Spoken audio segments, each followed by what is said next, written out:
नमस्ते। चलिए आज समझते हैं भारत के शासन की उस शक्ति को जो हमारे सबसे करीब है, राज्य विधानमंडल। जी हाँ, ये वही संस्था है जो हमारे राज्य के लिए कानून बनाती है। कभी सोचा है कि हमारे शहर की गलियों की सफाई से लेकर बच्चों के स्कूल की फीस तक के नियम आखिर बनाता कौन है? ये वो कानून है जो हमारी रोजमर्रा की जिंदगी को सीधे सीधे कंट्रोल करते हैं। इसका जवाब शायद हमारी सोच से कहीं ज्यादा नजदीक है। तो चलिए बात करते हैं राज्य के इसी पावर हाउस के। ये वो सरकार है जो हमारे सबसे करीब है और जिसका हमारी जिंदगी पर सबसे सीधा असर पड़ता है। तो इसकी बनावट आखिर होती कैसी है? क्या इसमें एक सदन होता है या दो? आइए राज्य की कानून बनाने वाली इस मशीनरी के बेसिक स्ट्रक्चर को समझते हैं। तो ये राज्य विधानमंडल है क्या चीज? देखिए, सीधे शब्दों में कहें तो ये हर भारतीय राज्य की अपनी एक छोटी संसद है। ये वो बॉडी है जो राज्य के लिए कानून बनाती है। और इसमें कौन कौन होता है? गवर्नर और साथ में एक या दो सदन। और यहीं पर मामला थोड़ा दिलचस्प हो जाता है। राज्यों के पास ना दो तरह के सिस्टम हो सकते हैं। एक होता है एक सदनीय या यूनिकैमरल, जिसमें सिर्फ एक ही हाउस होता है, विधानसभा। और दूसरा है द्विसदनीय यानी बाइकैमरल, जिसमें दो हाउस होते हैं, विधानसभा और विधान परिषद।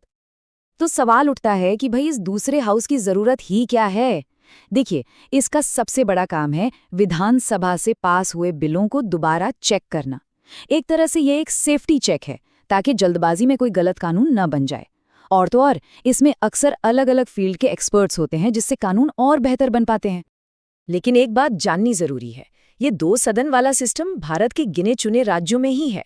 ज्यादातर राज्यों में एक ही सदन यानी सिर्फ विधानसभा से काम चलता है। तो सबसे पहले बात करते हैं उस सदन की जो हर राज्य में है और जो सबसे ज्यादा पावरफुल है, विधानसभा, जिसे जनता की आवाज भी कहा जाता है। विधानसभा को आप राज्य विधानमंडल का दिल कह सकते हैं। इसके मेंबर्स को सीधे हम और आप जैसे लोग चुनते हैं। कहने को तो ये निचला सदन है, लेकिन असल में राज्य की सारी शक्ति का सेंटर यही है। किसी भी विधानसभा में मेंबर्स यानी हमारे एमएलएस की संख्या 60 से लेकर 500 तक हो सकती है। ये नंबर राज्य की आबादी पर डिपेंड करता है, मतलब इसका दायरा काफी बड़ा है। और हाँ, यही वो जगह है जहां सरकारें बनती और गिरती हैं। जिस पार्टी या गठबंधन को यहाँ बहुमत मिलता है, वही राज्य में सरकार बनाती है। मुख्यमंत्री से लेकर सारे मंत्री, सबको जवाब यहीं देना पड़ता है। अच्छा, तो अब चलते हैं दूसरे सदन की ओर, उन राज्यों में जहां ये मौजूद है, यानी विधान परिषद, जिसे वरिष्ठों का सदन भी कहते हैं। विधान परिषद को ऊपरी सदन कहते हैं और इसके सदस्य सीधे जनता से नहीं चुने जाते। इसका मेन रोल एक सलाहकार का है जो विधानसभा के काम को रिव्यू करता है। और सबसे मजेदार बात, ये एक परमानेंट हाउस है, मतलब ये कभी भंग नहीं होता। इसके सदस्यों को चुनने का तरीका भी आप देखिए काफी अलग है। कुछ मेंबर्स को लोकल बॉडीज चुनती हैं, कुछ को यूनिवर्सिटी के ग्रेजुएट्स, कुछ को टीचर्स, कुछ को विधानसभा के एमएलएस और कुछ को तो गवर्नर खुद नॉमिनेट करते हैं, जैसे कला या साहित्य के क्षेत्र से। ये कोट इसके मकसद को बिल्कुल साफ कर देता है। विधान परिषद को एक गंभीर विचार विमर्श करने वाला सदन बनाने के लिए डिजाइन किया गया है, जो सीधे चुने गए सदन के संभावित लोक लुभावन आवेगों पर एक नियंत्रण का काम करता है।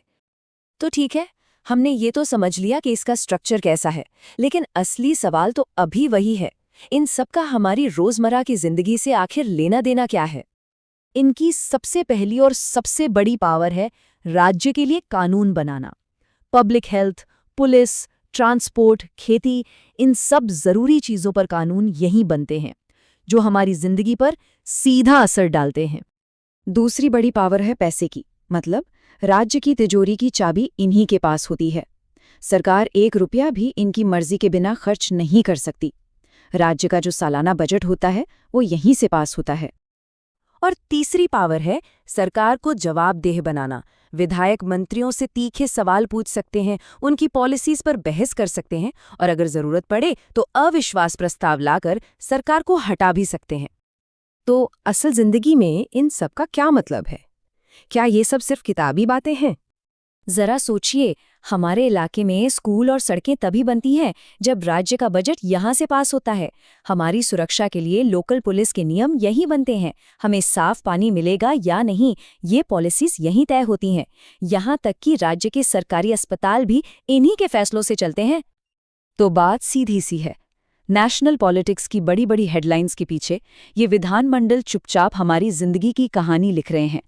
सवाल ये नहीं है कि ये जरूरी है या नहीं, वो तो है। असली सवाल ये है कि जो लोग हमारे लिए इतने जरूरी कानून बनाते हैं, क्या हम उन पर उतना ध्यान देते हैं जितना देना चाहिए?